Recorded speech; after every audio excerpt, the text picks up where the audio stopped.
ও মাই god, এগুলো কি করতেছেন শাকিব খান? একের পর এক নিজেকেই যেন ছাড়িয়ে যাচ্ছেন তিনি।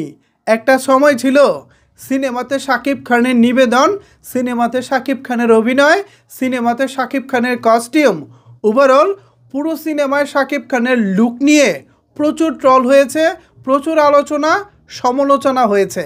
এসবই আপনারাও দেখেছেন, আমরাও দেখেছি। কিন্তু এখন একটি বিষয়ে শাকিব খানকে আপনারা ধন্যবাদ দিতেই পারেন, আর সেটা হলো শাকিব খানের সর্বোচ্চটা দিয়ে দেওয়া। আপনি খেয়াল করে দেখবেন, সেই প্রিয়তমা থেকে শুরু, ইনফ্যাক্ট আমি লিডার আমি বাংলাদেশের কথাটা ওইখানে বলতে পারি।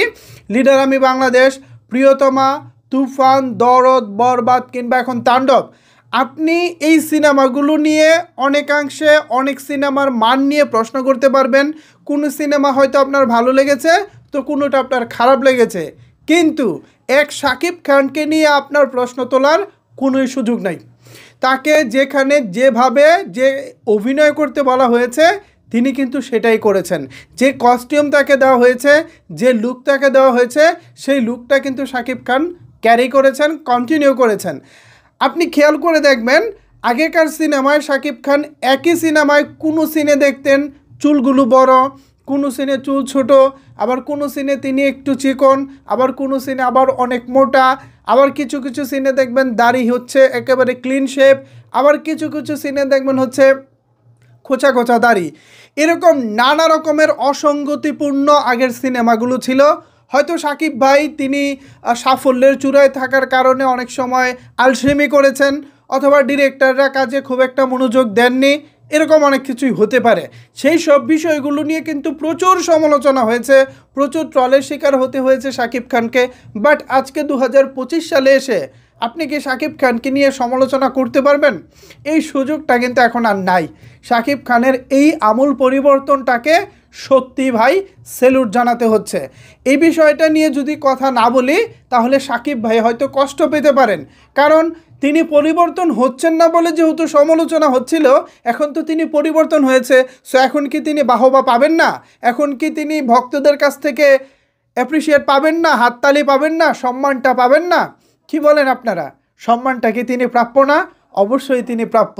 এই যে মেগাস্টারের এই পরিবর্তন, এই যে প্রত্যেকটা সিনেমায় প্রত্যেকটা চরিত্রে তিনি যেভাবে নিজেকে ছাড়িয়ে যাচ্ছেন, নিজেকে মেলে ধরতেছেন, এটা তো অবশ্যই আমাদের জন্য অনেক অনেক বেশি গর্বের। আপনি দেখুন, প্রত্যেকটা চরিত্র আলাদা, প্রত্যেকটা সিনেমার গেট আপ আলাদা, প্রত্যেকটা সিনেমায় যেভাবে নিজেকে সর্বোচ্চটা দিয়ে মেলে ধরেছেন, পর্দার শাকিব খানকে দেখে কারোরই বিন্দুমাত্র প্রশ্ন তোলার কোনো সুযোগ নাই ভাই। এটা সত্যি কথা ভাই। দেখুন না, একটা স্টিল পিকচার, জাস্ট এটা হচ্ছে তাণ্ডবের একটি স্টিল পিকচার। এখানে তার গেট আপটা দেখুন, তার ফেসিয়াল এক্সপ্রেশনটা দেখুন, ওভারঅল তিনি যে অভিনয়টা করতেছেন স্ক্রিনে, তার যে অভিনয়টা যেভাবে ফুটে উঠেছে, জাস্ট এক কথায় অনবদ্য। ভাবতে পারেন মানে এই শাকিব খানকে আমরা পাবো? ভাবা যায় না আসলে। এটা সত্যি দারুণ কিছু। আবারও প্রিয় নায়ক মেগাস্টার শাকিব খানকে স্যালুট জানাচ্ছি। দারুণ দারুণ দারুণ আপনার এই পরিবর্তন। আশা করি নিজের পাশাপাশি আপনার সিনেমার উন্নতিতে কাজে লাগবে, প্লাস সমগ্র ঢাকায় সিনেমাকেও অন্য এক উচ্চতায় নিয়ে যাবে বলে আমি মনে করি। তো ভিউয়ার্স, এই বিষয়ে যদি আপনাদের কোনো কিছু বলার থাকে তাহলে অবশ্যই সেটি নিচের কমেন্ট বক্সে জানাতে পারেন।